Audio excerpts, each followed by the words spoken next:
Happiness is not a destination, it is a way of life. Namaskar, welcome to Next IS. I hope you are doing well.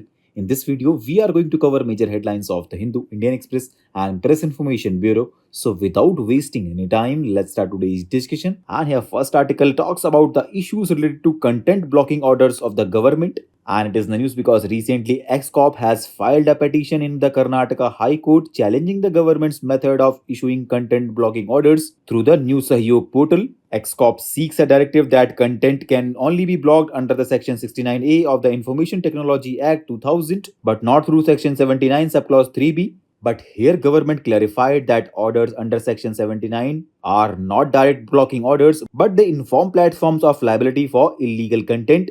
Now let's know about Section 69A. It allows the government to block content for reasons related to national security, public order, with procedural safeguards set by the Supreme Court in the Shreya Singhal case. And Section 79 provides intermediaries like social media platforms exemption from liability for third-party content unless they fail to act on illegal content after being notified. However, it does not authorize the government to issue blocking orders. Now, the Defense Acquisition Council approved new guidelines to shorten the defense procurement timeline by 10 to 15%, which will make the process faster and more efficient. Defense Acquisition Council, chaired by the Defense Minister, also granted preliminary approval for proposals worth 54,000 crore, including upgrades for the Army's T-90 tanks, airborne early warning aircraft, and Varunastra torpedoes. Next article talks about Armed Forces Special Powers Act, and it is the news because recently Indian Army proposed including 12 additional police stations limits in Manipur Valley districts under the Armed Forces Special Powers Act for operational efficiency. Here you must know that Armed Forces Special Powers Act was enforced in Manipur in 1981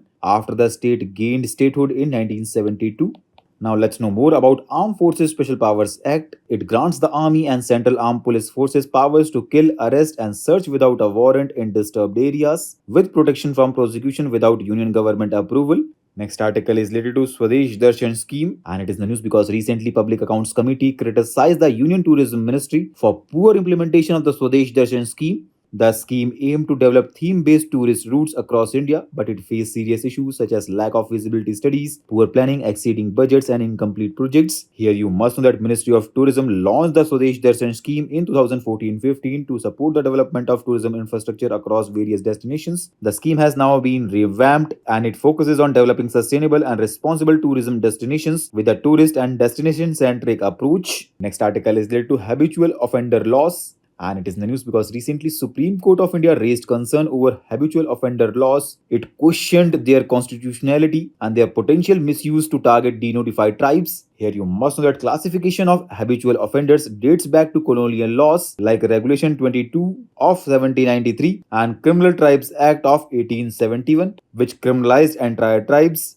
Criminal Tribes Act was repealed in 1952. But some states continue to enact laws for habitual offenders based on individual convictions. The laws include crimes such as being a thug, belonging to a gang of dacoits, and living off prostitution. Here you must know that only about 1.9% of India's convict population is classified as habitual offenders, with highest proportion in Delhi. Next article is related to India-European Union FTA talks. And it is in the news because India and European Union made significant progress on dispute settlement norms in their trade deal, but they failed to reach a breakthrough on rules of origin, which determine the national source of a product. Now, both sides aim to conclude free trade agreement by end of 2025. Intense discussions were held on product-specific rules for various sectors, including processed agriculture, pharmaceuticals, and automobiles. And the limited progress was made on technical regulations, market surveillance, and incorporating WTO provisions. Now, next and last headline is related to World Happiness Report, which was recently released by the Wellbeing Research Center at the University of Oxford in collaboration with Gallup and UN Sustainable Development Solution Networks. And according to recent report, India ranked 118th out of 147 countries, and Finland remains the happiest country, followed by Denmark and Iceland. Pakistan ranks 109th in the index, and Afghanistan ranks lowest. Here you must know that report ranks countries based on several metrics including GDP per capita, social support, life expectancy, freedom to make life choices, generosity, and perceptions of corruption. So with this, let's conclude today's discussion. Thanks for listening, and for regular updates, you can follow us on various social media platforms.